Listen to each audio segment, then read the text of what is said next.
UP के जनपद महाराजगंज में महिला पत्रकार से डॉक्टर ने किया अभद्रता, पुलिस ने किया मुकदमा पंजीकृत। मामले में महिला पत्रकार पर भी पुलिस ने दूसरे दिन लिखा मुकदमा।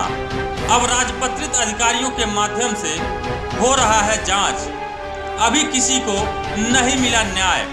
महाराजगंज जनपद की आयरन लेडी कही जाने वाली महिला पत्रकार का जिला सामुदायिक स्वास्थ्य केंद्र में मम्मी पापा का इलाज कराकर आते समय हॉस्पिटल के ही एक डॉक्टर ने रोक लिया तथा अभद्रता पूर्वक पेश आए, जिससे महिला पत्रकार थाने पहुंची और डॉक्टर के विरुद्ध तहरीर देकर मुकदमा पंजीकृत करवा दिया। जैसे ही डॉक्टर को मुकदमे की भनक लगी, वह भी थाने पहुंचे और हाथ पांव तोड़ने की धमकी देने का आरोप लगाकर मुकदमा पंजीकृत करा दी। मामले में सस्पेंस बना हुआ है और जांच चल रहा है। महिला पत्रकार ने बताया कि वह अपने मम्मी पापा का इलाज कराने जिला अस्पताल पहुंची ही थी और इलाज कराकर वापस लौट रही थी कि पटेल नाम का एक युवक जो हॉस्पिटल में कार्यरत है ने महिला के पास आया और डॉक्टर का नाम बताकर बोला कि डॉक्टर साहब बुला रहे हैं। महिला पत्रकार अभी अपने मम्मी पापा को वाहन में बैठा ही रही थी कि पुराने किसी मामले में व्हाट्सएप पर न्यूज चलने व डॉक्टर के विरुद्ध उल्टी सीधी खबर चलाने का आरोप लगाते हुए पब्लिक पैलेस पर ही अभद्रता करने लगे तथा महिला पत्रकार को अमर्यादित भाषा का प्रयोग कर गाली गुप्ता दिए तथा सीएमएस दफ्तर में आने को कहे। जब महिला सीएमएस दफ्तर पहुंची तो फटकारने लगे, जिसका महिला ने वीडियो बना लिया, जिसमें डॉक्टर उसे फटकार लगाते हुए सुने व देखे जा रहे हैं। पर पुलिस दोनों तरफ से मुकदमा दर्ज कर मामले को साफ नहीं होने दे रही है।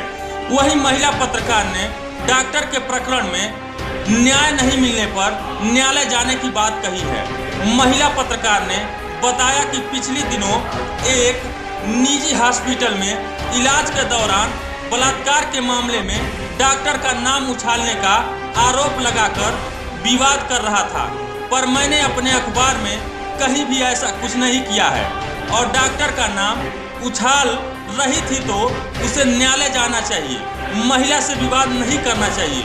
उसने हॉस्पिटल गेट पर रोककर मुझे अपशब्द कहा, भद्दी भद्दी गालियां बकी। मैं महिला आयोग व न्यायालय जरूर जाऊंगी। ऐसा तो कोई गुंडा या बदमाश करता है। प्रशासन से न्याय की उम्मीद है। अगर न्याय नहीं मिला तो न्यायालय जरूर जाऊंगी। डॉक्टर का ईंट से ईंट बजाकर ही दम लूंगी। उसे फिर किसी महिला से विवाद करने का साहस न हो सके। डॉक्टर साहब से कोई ऐसी बात नहीं थी। 1.5 साल पहले हम उनसे मिले हुए थे एक केस में, क्योंकि हम भी ज़िले में पत्रकार हैं जनसंदेश से, और हम गए हुए थे 19 दिसंबर को अपने मम्मी पापा को लेकर हॉस्पिटल दिखाने। और हॉस्पिटल में हम दवा वगैरह करा के निकल रहे थे, ऑटो में बैठे। डॉक्टर साहब ने एक पटेल से मैसेज दिया है कि उनको रोकिए। पटेल ने बोला कि मैडम आपसे कोई बुला रहा है। हम रुक गए और ऑटो से रुके। फिर डॉक्टर ने आए, बोले कि आप पल्लवी त्रिपाठी हो? हम कहे हाँ पल्लवी त्रिपाठी हैं।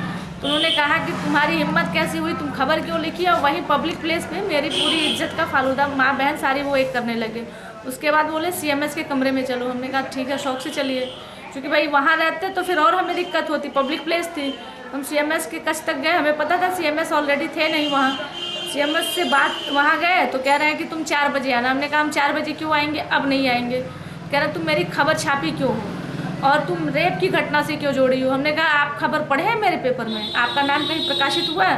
कह रहे हैं दूसरों के मोबाइल में आपके नाम से उसमें खबर बनी हुई है, उसमें पल्लवी त्रिपाठी और नंबर है, और उसमें रेप की घटना से आप हमें जोड़ रहे हो। हम क्या, रेप की घटना जो थी वो हॉस्पिटल संचालक के भांजे और उसके 3 जो साथी थे वो जेल चले गए, आपका कहीं जिक्र नहीं है। और उसके बाद भी हम शाम को डॉक्टर के पास फ़ोन किए तो डॉक्टर बोले कि, हमने कहा डॉक्टर साहब आपने हमसे जब मिले तो इस तरीके से आप अभद्र व्यवहार क्यों किए? पब्लिक प्लेस पे एक महिला को आप काम करने में बाधा डाल रहे हो, आपने उसे गाली क्यों दिया हमें?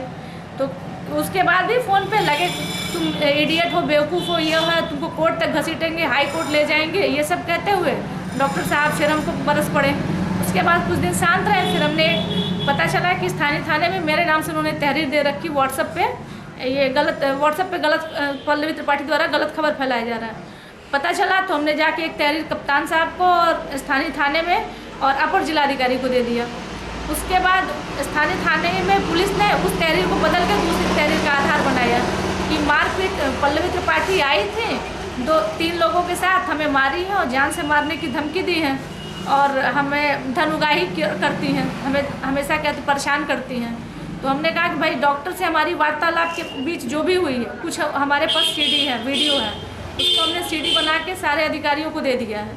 अब डॉक्टर ने मेरे पास जो बताया है कि आपके ऊपर ये आरोप लगाया गया है, उस आरोप का डॉक्टर से हमें स्वास्थ्य विभाग वो हमें साक्ष्य प्रस्तुत करेगा कि अगर जो डॉक्टर साहब हमें साक्ष्य प्रस्तुत नहीं किए तो इस मैटर को हम महिला आयोग से लेकर माननीय मुख्यमंत्री जी तक जाएंगे कि हमें न्याय चाहिए। ये कहाँ का कानून है? संविधान बना हुआ है कि महिलाओं को आप सरेआम जलील कर सकते हैं और बदनाम कर सकते हैं।